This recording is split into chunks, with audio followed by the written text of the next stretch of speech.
to the Doing Life Together channel, and I'm so happy to be here with you. On this channel, we're here to discuss about how to do life together, being a worship leader, maybe being a husband or a pastor, or just your typical average person sitting in the congregation. You don't need to be ministering to others on a pulpit or playing a guitar or piano and singing. With that being said, though, I have Derek Hegwood with us, and I'm so awesome to be here with you tonight. And I have been able to get to know Derek just a little bit. I started watching Derek's channel, DH Music, a couple months back, and we've talked off and on quite a bit, countless conversations, and it's just been an amazing time getting to know Derek. Derek's just been a really big blessing. And with further ado, Derek, how are we doing tonight?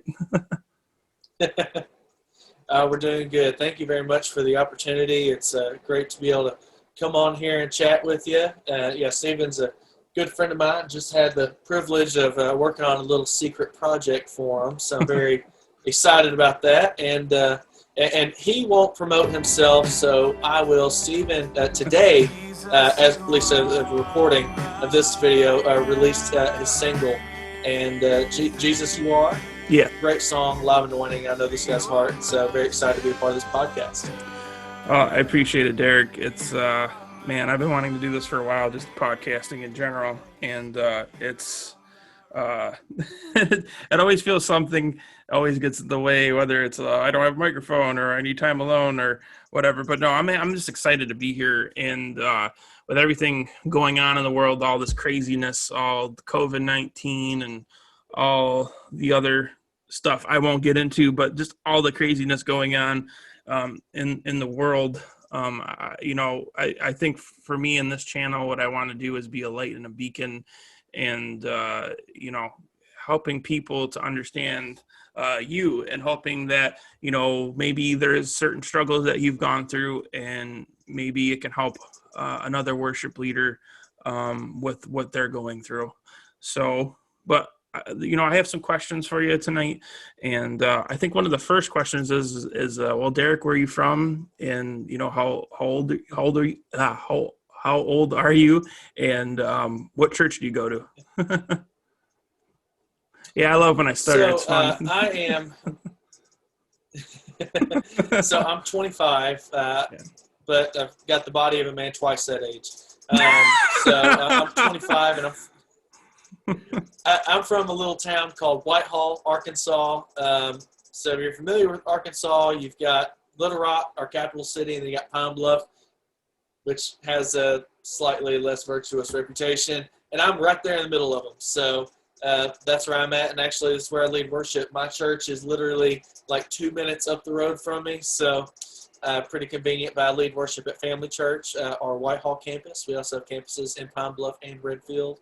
Oh, nice. And been serving on that worship team for about 13 years. Long time. That is a long time. Started when I was 3. Really? No. Oh. So tell me, as a worship leader,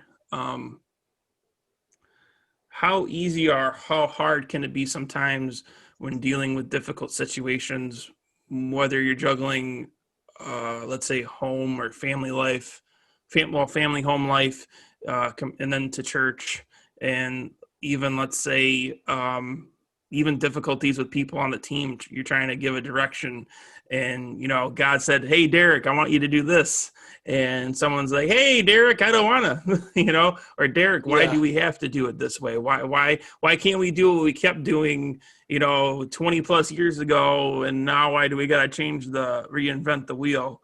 Not that you're trying to reinvent the wheel, obviously, but I think a lot of people know where I'm kind of going with this. But what difficulties are how easy can it be? How easy can it be being a worship leader? Or how difficult can it be? I guess bottom line. Well, I think at the end of the day, it comes down to calling, because this is ministry is not for the faint of heart. If you're doing it as a hobby or to collect a paycheck, What's wrong with you? It doesn't pay that well most of the time, and it's you'll burn out very easily on it. Just because I think that there is something that happens when you are walking in the calling that God's placed on your life. There is a peace there. There is a grace, and there is the Lord will sustain you through that and through a lot of difficulties. And I think and we all face different difficulties. I've been on the worship team, like I said, for about 13 years now, and starting as a young man or as a boy transitioning into a man, the struggles that entails. And I was also part of our youth ministry and dealing with a bunch of angsty teenagers, butting heads and trying to deal with pride and ego and things like that. So working through that, then graduating, going through college and trying to balance that, then becoming a man and moving out on my own to eventually getting married and starting a family. So from a personal level, I noticed that, worship, is a reflection of what happens here. And depending on what time of life we're in, the struggles you're dealing with can kind of, for lack of a better word, seep into your ministry. Oh, of course. And it can be difficult sometimes, because you're stressed out about this or that. And ultimately, our job is to worship and minister at the feet of Jesus. And sometimes when you have all these distractions getting in your way, that becomes increasingly difficult. In my church, we kind of made the very slow transition from more traditional to more charismatic, contemporary style of music. So I didn't really get to experience all of that, but my dad became worship pastor about 10 years ago at our church, and there was a big culture shift between what I like to call the previous administration and my dad, just because they had different leadership styles. They had not necessarily different visions, but different ways of going about it. And I noticed a lot of people, kind of like you said, like, well, we've been doing it this way for years. Why change it? And I believe that God's word stays the same, but how people receive it changes. The reality is that it's different. And, I think that we need to, as worship leaders especially, and this isn't going to become a topic of whether you should play contemporary music or hymns. I think you've got to know your flock and know the people that you're leading. And the reality is it's not so much of, do I want to play songs that will please my pastor? Do I want to play songs that please my team or my congregation?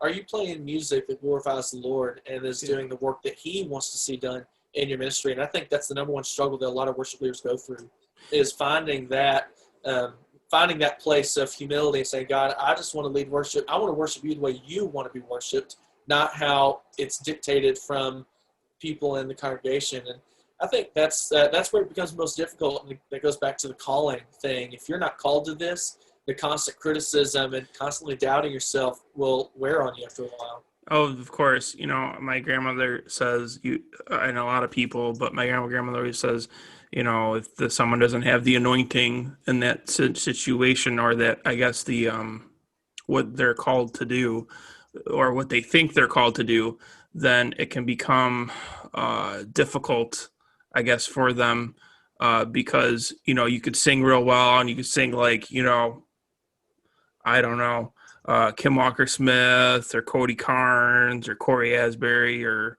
Lincoln Brewster. And it's and they're all great and they're all anointed in their different ways. But, if you're not called, like you said, I think it makes it even 10 times more difficult for the average worship leader, because, I think sometimes people are in those, a lot of the times I think people are in that worship positions because of their parents pushing them in church and, hey, you should go join the worship team, and it's like, and they feel like they got to do it now. And that can become a bomb for not so successful situation in the future, for sure. Absolutely. Of course, and go ahead. And you never want to do it out of obligation. it needs to be out of calling, because, man, I've seen a lot of people do that, and they just kind of feel like, well, and the church is guilty of this. If there's anyone in your church that plays guitar or that can sing a little bit, there's this pressure that they need to step into worship ministry. And actually, he's our head of security now, but he's a fantastic singer, sang gospel music for I think probably 30 years, and fantastic singer, taught me a lot about singing and everything. And he kind of always felt this obligation that he had to be a part of the worship ministry because of this great talent that he had. And I think there is something to that, where if the Lord gives you a gifting and ability, you should use it for his glory. Yeah. But I think he was getting to a time in his life to where he was losing passion for it, and he felt like the Lord was calling him to other things. And so, like I said, he is over our ushers and security ministry now, and is great at doing that. And he's actually, it doesn't seem like security to be much of a ministry, but we've been able to reach out to different veterans and police officers who normally would just be there just to keep us safe at the church, but he's able to minister to them and meet them right where they're at. And that's an avenue that we wouldn't have if it wasn't for him, and that certainly he wouldn't have from singing on stage. So you never want to do it out of obligation, because you never know what the Lord's actually calling you to. No, of course. And I think it's easy to do that. It's easy to do that. Or, it's typical PK kid, they just, they think their parents trying to making them do something, hey, you're going to be the next such and such, the pastor over this church. And it's like, they're like, I don't think so, Dad. We'll see about that. But sometimes they are called, and they just don't know it. But anyways, no, yeah, I think that's a really good way of describing going through difficulties, and it's not always easy. It's not always, I guess, being a worship leader isn't always, I think people sometimes think it's glamorous, and it's a lot more easier than the pastor's job. It's almost on par as the pastor's job, to be quite honest, because you're the one at the end of the day. It's my pastor say, he gives me the authority to do whatever songs I want to do, but he'll tell me, which thank God I haven't really had that happen to me, but he'll let me know, and he's told me he would let me know if he didn't feel like it fit or something. So he would definitely let me know. So I definitely get that. About it. If you think about it, when someone's going to visit a new church, as a worship leader, you are most of the time the first thing people see. No pressure, but most of the time the worship happens at the beginning of service. So, you are the first impression of this church, and of course. Your church should be as familiar with your faith as they are your pastor. And if you feel like they're not, they are, so you better act like it, because you are the face of your church, just like your pastor. Of course. No, of course. And, it's definitely interesting to see, people's reactions, about different people. Sometimes, obviously, I'm assuming you guys, obviously, I would assume rotate through singers, right? Or leaders. Yeah. Yeah. So I know, like with me, I do every 4 to 6 weeks, depending. But yeah, and sometimes it's different. The way someone else worship leads is going to be different than you worship lead, and it can be. And I think I've had it multiple times where I've been at a church. And they're like, "Oh, we missed you singing this week," and I'm like, it's like, "Well, I appreciate that, but you guys are in good hands, or right. Or sometimes, the person that's leading that week, you hear that from them the following week from someone. Oh, it was awesome that you singing. I wish we could hear you more, and you're like, you listen to that, and you're like, as a worship leader, like, what am I doing wrong or not doing? Or should I do more? Sometimes those thoughts can definitely creep up. but God treats us all the same. He loves us all the same. We're his children through and through to the end, and beyond. So, but anyways, I was going to ask you another question. As a worship leader, so how do I put this? So let's say you're coming in as a new Christian, or you're just trying to get to know church. You don't know Jesus at all, or you might know of him. Let's say you're doing a song like "What a Beautiful Name." It's a great song.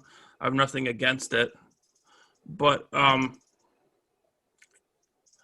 do you feel that the church right now, or the last at least 10 years, besides maybe a couple few artists that I may mention, but do you feel like the worship scene has gotten more, a lot more wordy and a lot more, it's hard to follow along, and there's like three, four verses, 3-4 choruses, 2 or 3 bridges, then there's the instrumental lead like 2 or 3 times somewhere in between? Yeah. Do you feel that that maybe the modern day church is losing some sight from maybe what the old maybe put in place before, in the sense of not trying, and I guess I approach things of I don't like everything old, but I don't like everything new, in the sense of I feel if you do too much old, you're coming behind with the times, but if you go too much new, it can also be a problem. Right. Sometimes even with the lyrics, sometimes people are I caught that, and I don't know how I feel about that. But do you feel that the modern church is just getting too I guess out there at times? I'm not saying everybody, obviously, but Yeah. It's actually really funny you bring that up, because recently, over the past couple of months, we've been doing a little social experiment with our church, because we kind of felt like that was the case as well. Because the reality is, you'll never keep up with the Joneses. There's new songs coming out every single day. Every single year, there's tons of new songs come out. There's the flavor of the month songs, whether it's Rattle or Brandon Lake now, because I guess he's the hot new thing. Which nothing wrong with that, but the reality is you'll never keep up, and your congregation can't keep up either. So one of the things that we've done, and I'm not saying this works for everybody, but it has worked for us. At least the condition of the heart behind this might be something for worship leaders to grab onto. It drives your worship team nuts, but we've actually been doing the same set list for 4 weeks at a time. Now, we will make some slight alterations, but essentially Can we stop doing How Great Is Our God for the 4th time, please?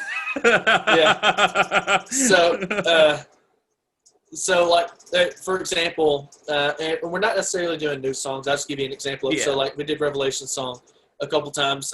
Fun fact for everybody, Revelation song's actually not in the key of D. So, you have that.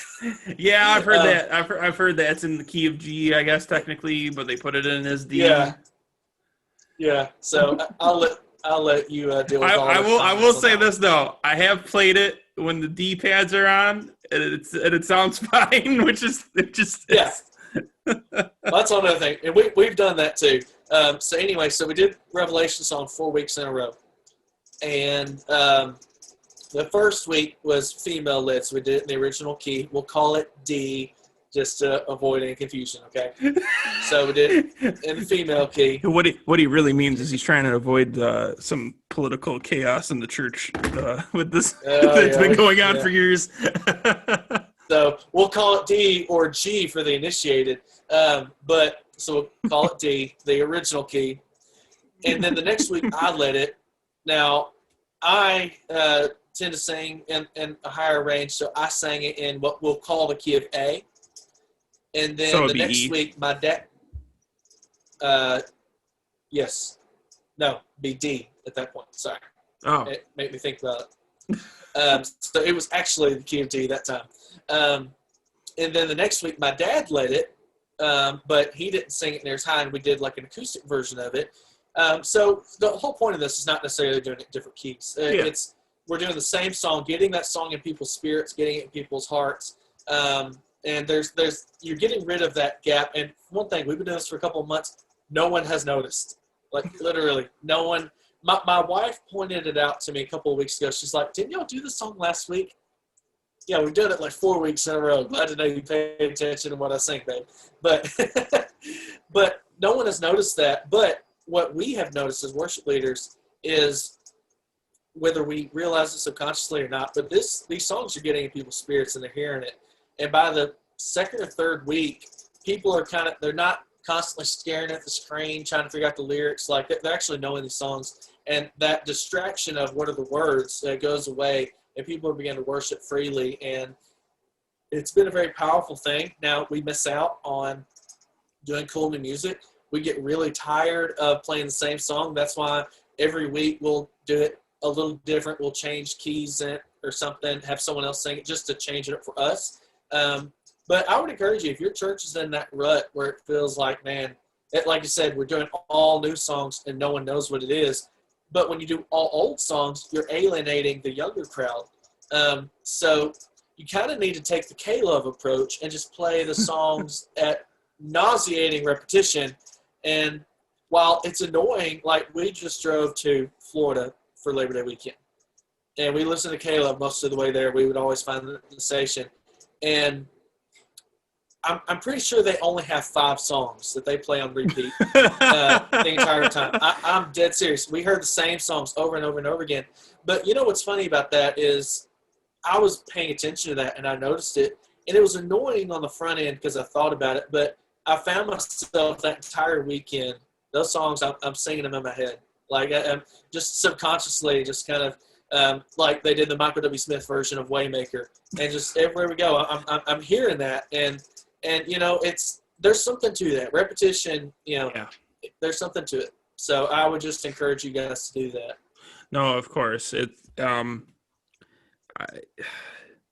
It's very tough because I think with the new modern worship, there's no balance sometimes. I think it's either there's way too much, or it's simple, and I enjoy that. Like, I'm a very big Breton Brown, Paul Balash guy. I don't want to sound old, and I'm really not. It's not like I'm in my 40s or 50s. Not that that's old, but I mean, like, you know, what I'm trying to get at is those guys, in my head, and in a lot of ways, I think we're kind of the footsteps. Paul Balash, in my brain, and I really like the guy a lot.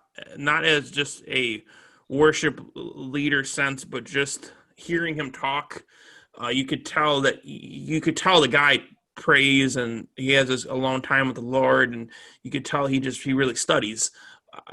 I think my thing though is, those were the guys that were really the ones, in my opinion, that started the whole we're doing things different now. And, you know, they implemented that. If you go to look back years ago when Paul Balash did his teachings of how to do stuff in a band, and it was not his normal band at all. It was different Paul Balash completely. You know, there was no McPherson guitar. I don't even know what he was playing. It looked something similar-ish.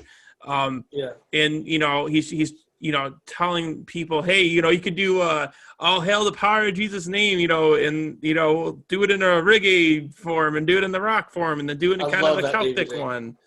And that's such a great DVD. I love that. Yeah. So, and the thing though with me is that I really feel in my heart that he is a very underrated worship leader, but at the same time, he has done so much for the church. And sometimes people are like, oh, you know, I've heard his songs 1,000 times. Oh man, they all sound the same. But I'm like, man, there's a thing to that though. It's like he was the one who invented that, and then Chris Tomlin was just able to do things a little differently. To me, I feel like, you know, I think there's a place for like the What a Beautiful Names and all that stuff, but I feel like we have to be more careful as worship leaders, like I guess what songs we have in on a Sunday morning. Um, it's real easy to get caught up in the feel good songs. I guess if you want to call it that way. I mean, it really is easy to do that. Um, Well, and the thing you need to keep in mind, and I agree with you there, doing music that feels good or that's trendy, um, I think there's a danger to it. Now, I don't think there's anything necessarily wrong with playing music that is popular, but I think it's got to be for a good reason. I'll give you an example, then we can move on. There's a song that we were wanting to do for a while because it was played on Caleb every 30 minutes, and people really liked it. And it was Old Church Choir by Zach Williams. Now, I love Zach Williams. He's a fellow Arkansan.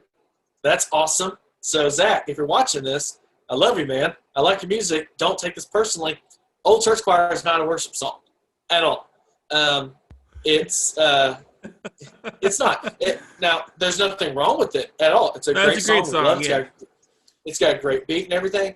But, I mean, if you really look at the lyrical content of the song, what is worship? It's ascribing value to God. And while the song does that to an extent, it really kind of plays on people's nostalgia for what it's like back in the good old days and everything. And look, that's fine. That's a fun song, and we do it a lot for like all staff meetings and things like that, just to kind of get people's morale up.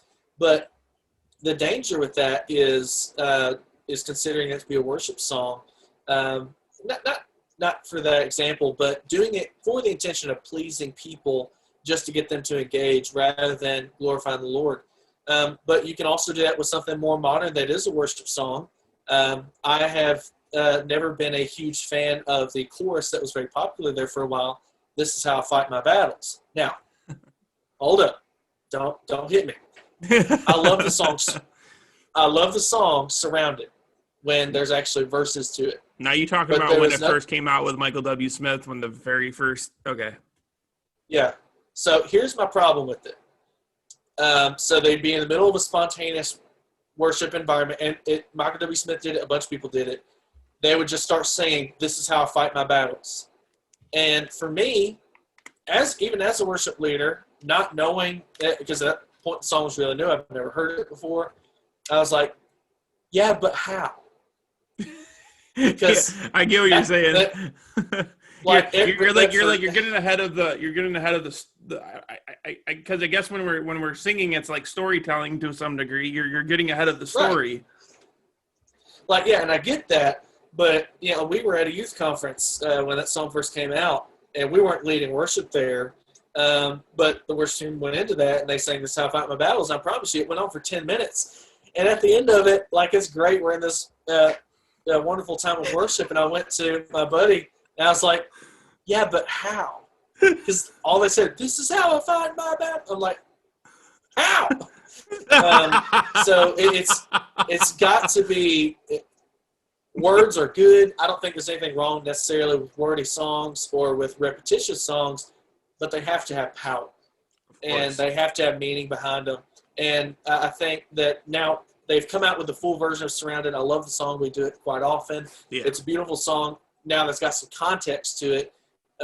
But I think for a long time people were going to that just to elicit a feeling. The Anthem was another one by Plant Shakers. That was one that, again, we were at a youth camp, and that song came out, and we sang that song, and what felt like hours, it might have only been 10 minutes, but it felt like forever. And it's great as a powerful moment of worship and everything. Hallelujah, you've won the victory. Death cannot, it's a powerful message. But the danger that we ran into was the following weeks after that, every week, the young lady who was leading worship for us would constantly force that song in there, even if we weren't doing it that weekend, just to try to elicit that same feeling that happened. So it didn't matter what song we would be doing, she would constantly try to go into that, and I'm like, I don't think that word means what you think it means. It's a great song, but when you're just doing it to, again, elicit an emotion, elicit a feeling, not to glorify the Lord, but to bring up nostalgia, I think that's a trap that's very easy to fall into. Of course. It is easy to get up in a feel good song. It's real easy, and I think one of the issues is we need to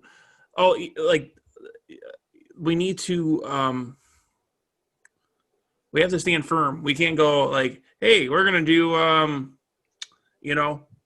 like what's a popular song right now, like Rattle or was it Graves in the Garden? Graves in the Garden, is that the one by Brandon? Yeah, it's like we're gonna do Graves in the Garden for 10 months straight. Derek be like, right. Derek's like, I'm calling the X sign. He's like, no, taking the guitar off, like, see ya. He's like, I don't know this church anymore. I don't know them. I don't want to be here. Hey, when Oceans first came out, I kid you not, we did it every week. And what's worse though is I was on the youth team and the adult or big church team, as we called it. And we did it. We didn't do it as often on the weekends, but every Wednesday we did Oceans. Because, again, at youth camp, they did it for what felt like hours. And the song already feels like it goes on for hours. I love the song, but even now when Dad was talking about putting it in the rotation for 4 weeks at a time, I was like, nope. You're like, maybe like 1 or 2 Sundays and then it's gone. Yeah, Ixnay and Oshike, whatever. No, I can't do it. Oh my goodness. What's funny is, honestly, Hillsong is the ones that are notorious for the elongating songs. Nothing wrong with it. It's just, I think the issue is people want to be the Hillsong church and everything to the T. Now, it's not a bad thing to want to strive for excellence. I think that's a good goal. My issue that I have is when you exactly want to be this church, you exactly want to be like Elevation or Hillsong or Bethel, that's not in your DNA. That's not what God said. Hey, you're going to be a carbon copy of such and such. God did not design the church to be that way. He didn't, because every pastor has a little different thinking or the way they do things or the way they should or shouldn't do things. And that's, fortunately and unfortunately how things are, in my opinion. That's just my opinion. Like for instance, this week for song wise, that's what I was actually going to say. Like my song list right now, I have, I'm doing How Great Thou Art, but I'm doing it the Paul Walash one. I don't know if you remember that. Oh, the upbeat version. That's my dad's favorite version. Well, it's fun because that version is fun. To me, I don't necessarily. I'm not gonna do it every Sunday, but I like it because it gives it a new breath of fresh air. It's not like, then sings my soul, it does, you're not sitting there and it's sounding like a funeral. Not saying that the slow way of doing it isn't powerful, but it's so overdone. You've heard it 1,000 times, but it's like, yeah, let's do something a little differently. And then, and I like how Paul Velasco changes something a little different. And then he throws in that, if you're playing in the open, or if you're playing capo with, in G, he throws in that F chord that changes up the sound of it. So, which is awesome because honestly, it's still new. It's still old, but there's a little bit of, hey, we're going to change this up a little bit. We're going to do the things a little differently. Yeah.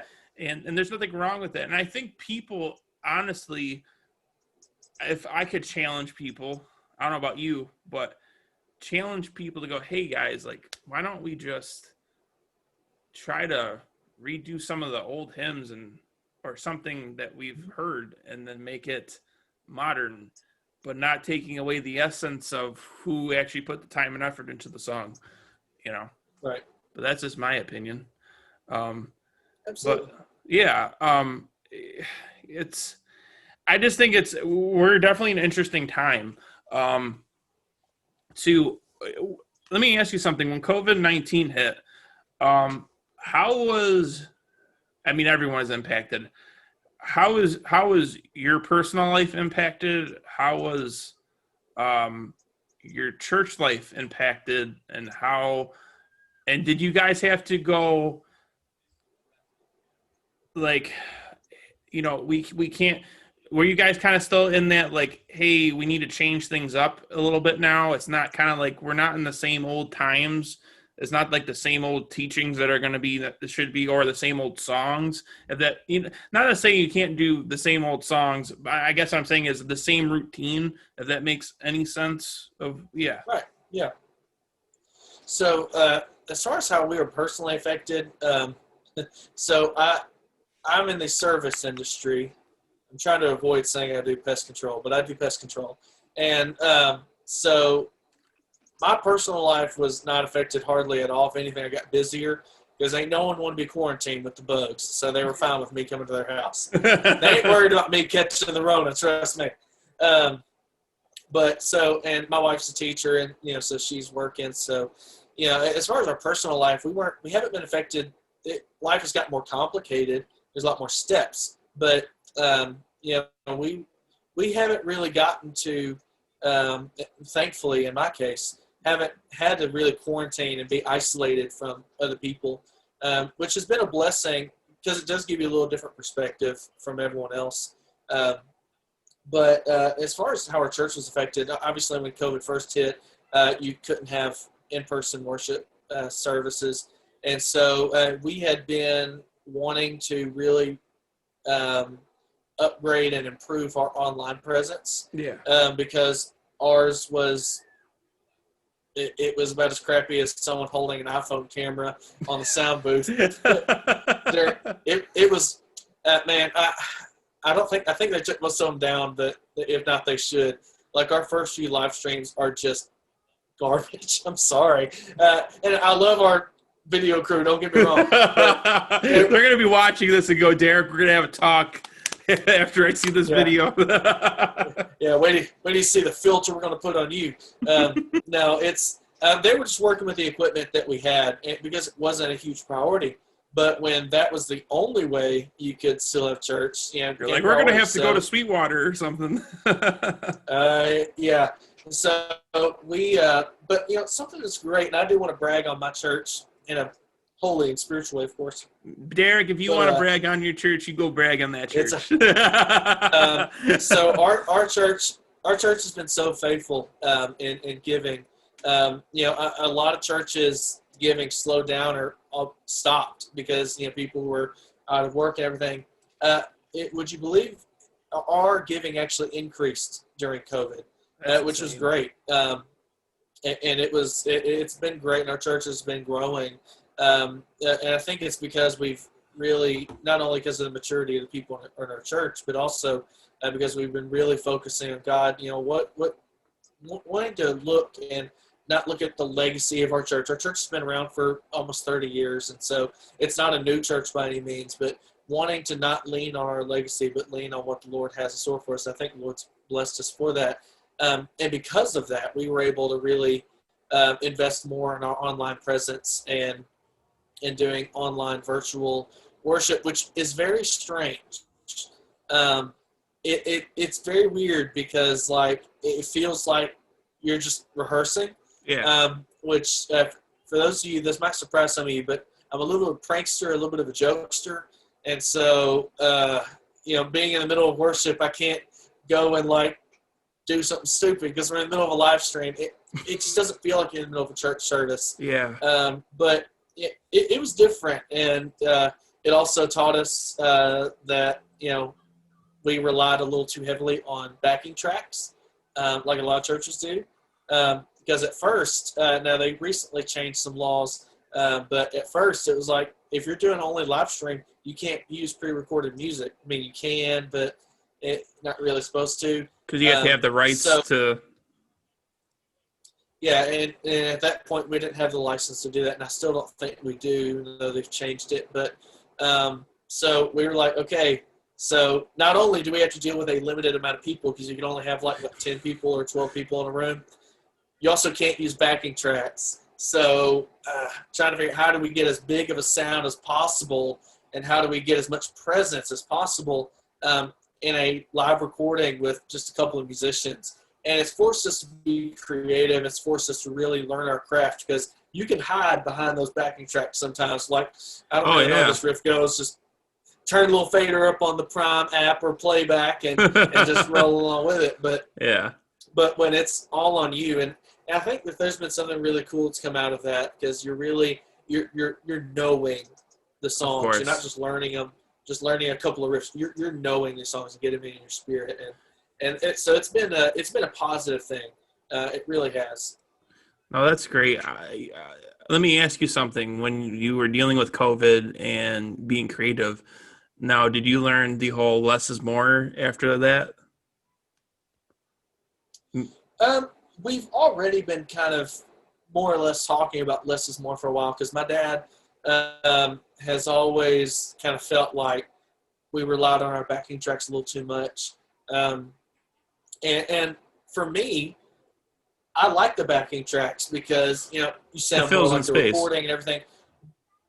It fills in a lot of space. But also what I felt like too, it's an underlying thing, was we didn't have a lot of musicians on our worship team. Sometimes we didn't have a bass player, so the tracks are very helpful. We did have a guitar player that played along with me, but he wasn't as familiar with playing contemporary worship music, so he was able to play his cowboy chords that he was familiar with, but I was still able to get the cool delays and reverbs and stuff from the track, and I was able to do my thing. So for me, my role on the worship team is training and equipping the musicians. And I was kind of, like if we had a keyboard player and, he was very young and inexperienced, and rather than teaching him the keyboard part, I'm like, I tell you what, just play a pad. We'll let the tracks do it. And instead of doing my job, which is training and equipping, I was just hiding behind them. So I think that kind of having that taken away has not just taught me less is more. I think it has taught me that to work with the tools that you have. And it forces you to be creative. It forces you to do things that you typically wouldn't do. I've played more piano and keys over the past month than I would ever care to. I've played bass several times over the past couple of weeks just because we needed that bass, and because we're all about that bass at Family Church. So just trying to make it through that. And it's been very humbling and very it's been a trying time, and I don't mean that in a bad way. It's been great. I'm enjoying it because I've kind of got a renewed vigor, a renewed excitement and joy for this, and I embrace the challenge. No sense in complaining about it. I know. I think and for everyone, still November. And for everyone watching, whoever does watch this, everyone was impacted, whether you're a Christian or not. Why don't you talk to us a little bit about your gear?